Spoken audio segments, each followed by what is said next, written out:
സ്വാഗതം. സയന ടാരക്കടവാനിലേക്ക് ഹാർദമായ സ്വാഗതം. ഉറങ്ങുന്നതിന് മുമ്പ് എന്ത് സന്ദേശമാണ് താങ്കളുടെ പൂർവികർക്കും അല്ലെങ്കിൽ ഏഞ്ചൽസിന് താങ്കളോട് പറയാനുള്ളതെന്നാണ് ചോദിക്കുന്നത്. എൻ്റെ പേര് പ്രദീപ് ഹരിഹരൻ. ഞാനൊരു ടാരോ അധ്യാപകനാണ്. റീഡിംഗ് തുടങ്ങുന്നതിനേക്കാളും മുമ്പ് താങ്കൾ ഏതെങ്കിലും ഒരു പ്രശ്നത്തെക്കുറിച്ചൊരു മനസ്സിൽ ആലോചിക്കണം. ഞാൻ താങ്കൾ 2 സെക്കൻഡ് സമയം തരാം. അതിനുള്ള ക്ലാരിറ്റി എനിക്ക് തരൂ എന്ന് യൂണിവേഴ്സിനോട് പറയൂ. യെസ്, യാ.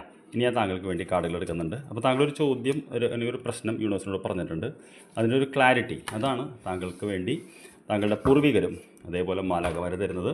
എന്ത് സന്ദേശമാണ് അവർ തരുന്നത് നമുക്ക് നോക്കാം. ആദ്യത്തെ സന്ദേശം എന്താണെന്ന് നമുക്ക് നോക്കട്ടെ. ഈ കാർഡിൽ വന്നിരിക്കുന്നത് മൗണ്ടൻസ് എന്നുള്ളതാണ്. മൗണ്ടൻസ് എന്ന് പറയുന്ന കാർഡ് വരുമ്പോൾ നമ്മുടെ മുന്നിൽ വലിയൊരു മല തന്നെ പ്രത്യക്ഷപ്പെടുന്നുള്ളതാണ്. എങ്ങനെ നമുക്കത് കടക്കാൻ പറ്റും എന്നൊക്കെ നമുക്ക് തോന്നും.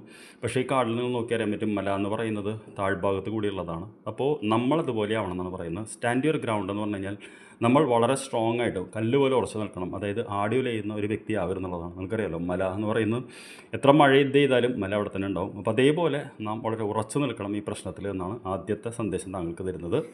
രണ്ടാമതായിട്ട് അവരെന്താണ് പറയുന്നത് ചോദിച്ചപ്പോൾ നമുക്ക് white which, B the light എന്ന് പറയുന്ന കാർഡാണ്. ബി ദ ലൈറ്റ് എന്ന് പറഞ്ഞു കഴിഞ്ഞാൽ നമ്മൾ ആദ്യം തന്നെ കാര്യങ്ങൾ മുന്നിട്ടിറങ്ങി ചെയ്യാനാണ് പറയുന്നത്. നമ്മളൊരു മറ്റുള്ളവർക്കൊരു വഴികാട്ടിയാവണം.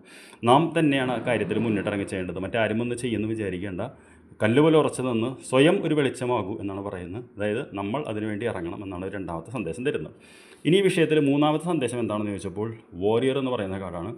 B fearless and stand strong എന്നുള്ളതാണ്.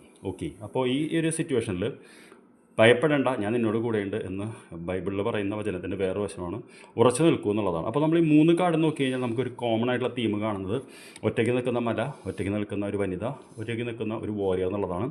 അപ്പോൾ കല്ല് പോലെ ഉറച്ചു നിൽക്കുക, താങ്കളിൽ നിന്ന് തുടങ്ങട്ടെ, ഭയപ്പെടാതെ മുന്നോട്ട് പോവുക എന്നാണ് അവർ പറയുന്നത്. കാര്യം എന്നാൽ യൂണിവേഴ്സ് താങ്കളുടെ കൂടെയുണ്ട്, ഇവരെല്ലാം താങ്കളുടെ കൂടെയുണ്ട് എന്നാണ് പറയുന്നത്. അപ്പോൾ I wish you good night. നമുക്ക് നാളെ രാവിലെ കാണാം. Thank you very much.